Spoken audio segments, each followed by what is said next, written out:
Sesudah Rasulullah Sallallahu Alaihi Wasallam menerima wahyu yang kedua ini, yang menjelaskan tugas atas dirinya, mulailah beliau secara sembunyi-sembunyi menyeru keluarganya yang tinggal dalam satu rumah dan sahabat-sahabat beliau yang terdekat, seorang demi seorang, agar mereka meninggalkan agama berhala dan hanya menyembah Allah yang Maha Esa. Maka yang mula-mula iman kepadanya ialah istri beliau sendiri, Siti Khadijah, disusul oleh putra pamannya yang masih amat muda, Ali bin Abi Thalib, dan Zaid bin Haritsah, budak beliau yang kemudian menjadi anak angkat beliau. Setelah itu lalu beliau menyeru Abu Bakar Siddiq, seorang sahabat karib yang telah lama bergaul, dan Abu Bakar pun segera beriman dan memeluk agama Islam. Dengan perantaraan Abu Bakar, banyak orang-orang yang memeluk agama Islam, antara lain ialah Utsman bin Affan, Jubair bin Awam, Sa'ad bin Abi Waqqas, Abdurrahman bin Auf, Talhah bin Ubaidillah, Abu Ubaidillah bin Jarrah, Arqam bin Abi Arqam, Fatimah bin Khattab, adik Umar bin Khattab radhiyallahu anhu beserta suaminya Sa'id bin Zaid Al-Adawi, dan beberapa orang penduduk Mekah lainnya dari kabilah Quraisy. Mereka itu diberi gelar As-Sabiqun al-Awwalun, artinya orang-orang yang terdahulu, yang pertama-tama masuk agama Islam. Mereka ini dapat gemblengan dan pelajaran tentang agama Islam oleh Rasul sendiri di tempat yang tersembunyi di rumah Arqam bin Abil Arqam dalam kota Mekah. 3 tahun lamanya Rasulullah SAW melakukan dakwatul afrad ini, yaitu ajakan masuk Islam seseorang demi seorang, secara diam-diam atau secara sembunyi-sembunyi dari satu rumah ke rumah yang lain. Kemudian sesudah ini turunlah firman Allah surat 15 Al-Hijr ayat 94 yang berbunyi, maka jalankanlah apa yang diperintahkan kepadamu dan berpalinglah dari orang-orang musyrik. Ayat ini memerintahkan kepada Rasul agar menyiarkan Islam dengan terang-terang dan meninggalkan cara sembunyi-sembunyi itu. Maka mulailah Nabi Muhammad SAW menyeru kaumnya secara umum di tempat-tempat terbuka untuk menyembah Allah dan mengesahkan. Pertama kali seruan dakwah yang bersifat umum ini beliau tujukan kepada kerabatnya sendiri, lalu kepada penduduk Mekah pada umumnya yang terdiri dari bermacam-macam lapisan masyarakat, baik golongan bangsawan, hartawan maupun hamba sahaya. Kemudian kepada kabilah-kabilah Arab dari berbagai daerah yang datang ke Mekah untuk mengerjakan haji.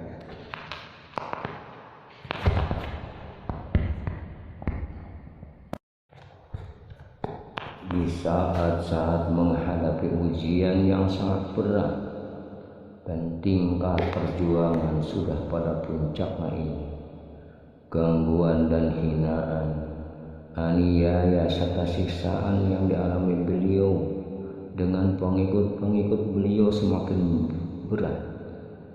Maka Nabi Muhammad SAW diperintahkan oleh Allah Subhanahu wa Ta'ala menjalani Isra dan Mi'raj dari Mekah ke Baitul Maqdis di Palestina, terus naik ke langit ke-7 dan Sidratul Muntaha. Disitulah beliau menerima perintah langsung dari Allah tentang sholat 5 waktu. Hikmah Allah memerintahkan Isra dan Mi'raj kepada Nabi dalam perjalanan satu malam itu adalah untuk lebih menambah kekuatan iman dan keyakinan beliau sebagai Rasul yang diutus Allah ke tengah-tengah umat manusia untuk membawa risalahnya. Dengan demikian akan bertambahlah kekuatan batin sewaktu menerima cobaan dan musibah, serta siksaan yang bagaimanapun juga besar, dalam memperjuangkan cita-cita luhur, mengajak seluruh umat manusia kepada agama Islam. Peristiwa Isra dan Mi'raj ini terjadi pada tanggal malam 27 Rajab tahun ke-11 sesudah beliau diangkat menjadi Rasul. Kejadian Isra Mi'raj ini di samping memberikan kekuatan batin kepada Nabi Muhammad SAW dalam perjuangan menegakkan agama Allah, juga menjadi ujian bagi kaum muslimin sendiri. Apakah mereka beriman dan percaya kepada kejadian yang mentakjubkan dan di luar akal manusia, yaitu perjalanan yang beratus-ratus mil serta menembus 7 lapis langit dan hanya ditempuh dalam satu malam saja. Pada waktu musim haji tiba, datanglah ke Mekah kabilah-kabilah Arab dari segala penjuru tanah Arab. Di antara mereka itu jamaah Khazraj dan dari Yasrib. Sebagaimana biasanya setiap musim haji, Nabi Muhammad menyampaikan seruan Islam kepada kabilah-kabilah yang sedang melakukan haji. Kali ini beliau menjumpai orang-orang Khazraj. Mereka sudah mempunyai pengertian tentang agama ketuhanan dan kerap kali mendengar dari orang Yahudi di negeri mereka tentang akan lahirnya seorang nabi pada waktu dekat. Segeralah mereka mencurahkan perhatian kepada dakwah yang disampaikan Nabi kepada mereka itu. Pada waktu itu juga mereka langsung beriman setelah mereka yakin bahwa Muhammad itu nabi yang dinanti-nantikan. Peristiwa ini merupakan titik terang bagi perjalanan risalah Muhammad SAW. Orang Khazraj yang masuk Islam itu tidak lebih dari 6 orang. Tapi mereka lah yang membuka lembaran baru sejarah perjuangan Nabi Muhammad SAW. Setibanya mereka di Yasrib dari Mekah, mulailah mereka menyiarkan kepada kaum kerabat mereka tentang kebangkitan Nabi akhir zaman Muhammad SAW yang berada di Mekah. Berkat kegiatan mereka, hampir setiap rumah di Madinah sudah mendengar dan membicarakan tentang Nabi Muhammad SAW. Pada tahun ke-12 sesudah kenabian, datanglah ke Mekah di musim haji 12 orang laki-laki dan seorang wanita penduduk Yasrib. Mereka menemui Rasulullah secara rahasia di Aqabah. Di tempat inilah mereka mengadakan baiat atau perjanjian atas dasar Islam dengan Nabi, bahwa mereka tidak akan mempersekutukan Allah, tidak akan mencuri, berzina, membunuh anak-anak, fitnah, memfitnah, dan tidak akan mendurhakai Muhammad SAW. Perjanjian ini dalam sejarah dinamakan Baiatul Aqabatil Ula, perjanjian Aqabah yang pertama, karena dilangsungkan di Aqabah untuk pertama kali. Dinamakan pula Bai'atun Nisa, yaitu perjanjian wanita, karena dalam baiat itu ikut seorang wanita bernama Afra binti Abid bin Sa'id Labah. Sesudah selesai pembaiatan ini, Rasulullah mengirim Mushab bin Umair bersama mereka ke Yasrib untuk mengajarkan Al-Quran dan agama Islam. Maka agama Islam pun tersebar ke setiap rumah dan keluarga penduduk Yasrib, kecuali beberapa keluarga kecil orang Aus. Pada tahun ke-13 dari kenabian, berangkatlah serombongan kaum muslimin dari Yasrib ke Mekah untuk mengerjakan haji. Orang-orang Islam itu mengundang Rasul agar mengadakan pertemuan dengan mereka di Aqabah pada hari tasyrik. Sesudah selesai melakukan upacara haji, keluarlah orang-orang Islam dari perkemahan mereka menuju Aqabah secara sembunyi-sembunyi pada waktu tengah malam. Di tempat itulah mereka berkumpul menunggu Nabi. Jumlah mereka 73 orang laki-laki dan 2 orang wanita. Rasulullah pun datang didampingi oleh Abbas, paman beliau, yang di masa itu masih belum menganut agama Islam. Tatkala Nabi Muhammad SAW melihat tanda-tanda baik pada perkembangan Islam di Yasrib itu, disuruhnya lah para sahabat-sahabat yang berpindah ke sana. Berkata Rasul kepada sahabat-sahabatnya itu, sesungguhnya Allah Azza wa Jalla telah menjadikan orang-orang Yasrib sebagai saudara-saudara bagimu, dan negeri itu sebagai tempat yang aman bagimu. Orang-orang Quraisy sangat kaget setelah mengetahui perkembangan Islam di Yasrib itu. Mereka merasa khawatir jika Nabi Muhammad SAW berkuasa di Yasrib itu.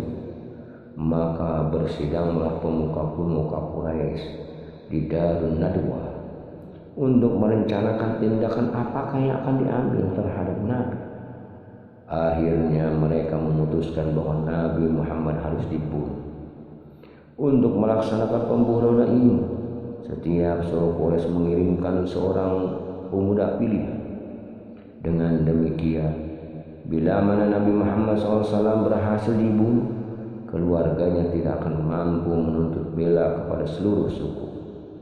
Rencana keji kaum Quraisy itu telah diketahui oleh Nabi Muhammad SAW, dan beliau diperintahkan oleh Allah Subhanahu wa Ta'ala agar segera pindah ke Yasrib. Hal ini beliau beritahukan kepada sahabatnya Abu Bakar. Abu Bakar minta kepada Nabi supaya diizinkan menemani beliau dalam perjalanan yang bersejarah. Nabi setuju. Lalu Abu Bakar menyediakan persiapan untuk perjalanan ini. Pada malam hari, waktu pemuda-pemuda Quraisy sedang mengepung rumah Nabi dan siap akan membunuh beliau, Rasulullah SAW berkemas-kemas untuk meninggalkan rumah. Ali bin Abi Thalib disuruh menempati tempat tidur beliau supaya orang-orang Quraisy mengira bahwa beliau masih tidur. Kepada Ali diperintahkan juga supaya mengembalikan barang-barang yang dititipkan kepada beliau kepada pemiliknya masing-masing. Kemudian dengan diam-diam beliau keluar dari rumah. Dilihatnya pemuda-pemuda yang mengepung rumah beliau sedang tertidur, tak sadarkan diri. Alangkah kejinya muka, kata Rasulullah SAW seraya meletakkan pasir di atas kepala mereka. Dengan sembunyi-sembunyi beliau pergi menuju rumah Abu Bakar. Kemudian mereka berdua keluar dari pintu kecil di belakang rumah dengan menaiki unta yang sudah disiapkan oleh Abu Bakar, menuju sebuah gua di Bukit Sur sebelah selatan kota Mekah. Lalu mereka bersembunyi dalam gua itu. Setelah Al-Gojo itu mengetahui bahwa Nabi tidak ada di rumah dan terlepas dari kepungan mereka, maka mereka menjelajahi seluruh kota untuk mencari Nabi, tetapi tidak juga bertemu. Akhirnya mereka sampai juga di Gua Sur, tempat Nabi dan Abu Bakar bersembunyi. Tetapi dengan perlindungan Allah, di muka gua itu terdapat sarang lebah-lebah berlapis-lapis, seolah-olah terjadinya telah lama sebelum Nabi dan Abu Bakar masuk ke dalamnya.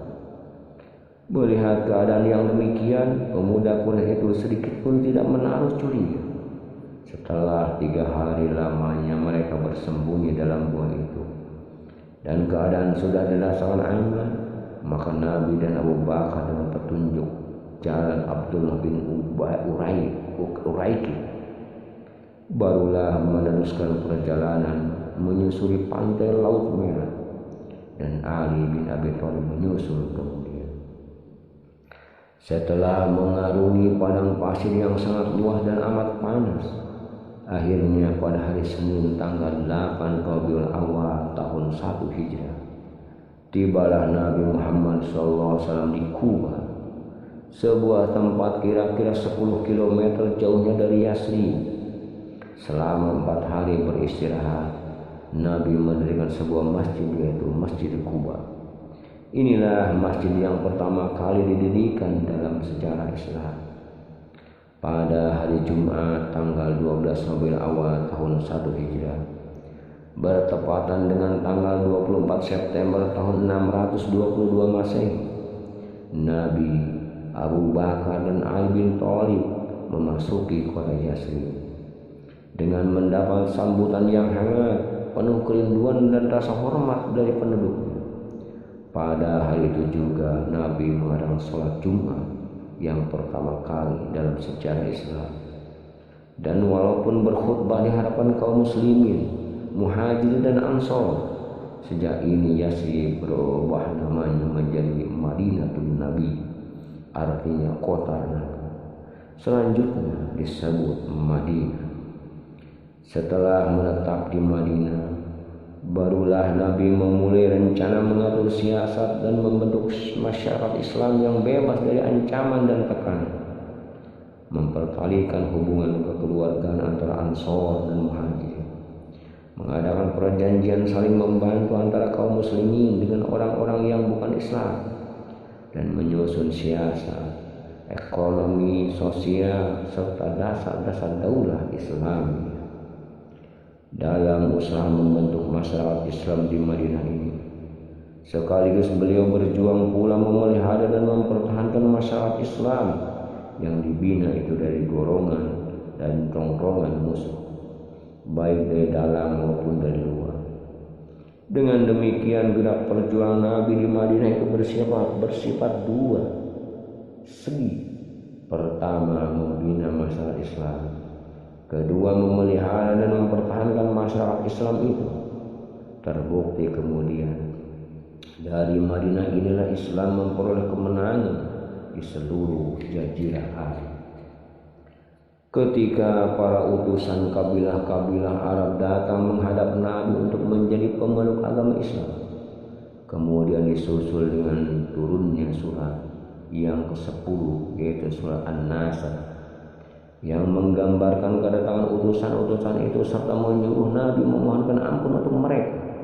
Maka terasalah oleh beliau bahwa tugasnya hampir selesai, karena mereka merasa bahwa pekerjaannya telah hampir pada akhirnya. Beliau berniat untuk melakukan haji wada, yaitu haji perpisahan ke Mekah. Pada tanggal 2 Zulkaidah tahun ke-10 Hijriah, Rasulullah meninggalkan Madinah menuju Mekah dengan kaum muslimin yang ikut menggerakkan haji kira-kira 100.000 orang. Sebelum menyelesaikan upacara haji, Rasulullah SAW mengucapkan sebuah pidato amanat yang bernilai di hadapan kaum muslimin di Bukit Arafah pada tanggal 8 Zulhijjah 10 Hijriah bersamaan dengan 7 Maret 632 Masehi. Setelah selesai mengerjakan ibadah haji, Nabi pun kembali ke Madinah. Kira-kira 3 bulan sesudah mengerjakan haji wada itu, Nabi menderita demam beberapa hari, sehingga tak dapat mengimami sholat jamaah. Maka disuruhnya Abu Bakar menggantikan beliau menjadi imam. Pada tanggal 12 Rabiul Awal tahun 11 Hijriah, bertepatan dengan 9 Juni 632 Masehi, Nabi Muhammad SAW kembali ke hadirat Allah Subhanahu wa Ta'ala dalam usia 63 tahun. Inna lillahi wa inna ilaihi raji'un. 23 tahun lamanya sejak beliau diangkat menjadi Rasul Allah, berjuang tak mengenal lelah dan derita untuk menegakkan agama Islam. Nabi Muhammad SAW telah wafat, telah meninggalkan umat. Tak ada harta benda yang berarti yang akan diwariskan kepada anak istrinya, tetapi beliau meninggalkan 2 buah pusaka yang diwariskannya kepada seluruh umat. Sabdanya, "Ku tinggalkan untuk kamu 2 perkara, 2 pusaka. Tak akan kamu akan tersesat selama-lamanya selama kamu masih berpegang kepada keduanya, yaitu kitabullah dan sunnah Rasul. Demikianlah selintas kisah manusia pilihan yang termasuk tokoh nomor 1 di antara 100 tokoh dunia paling berpengaruh. Karismanya hingga detik ini tetap berkibar. Miliaran orang setiap hari dengan takjim bersolawat kepada beliau dalam setiap doa dan salat mereka. Allahumma salli ala Sayyidina Muhammad wa ala alihi Sayyidina Muhammad. Wallahu a'lam bishawab.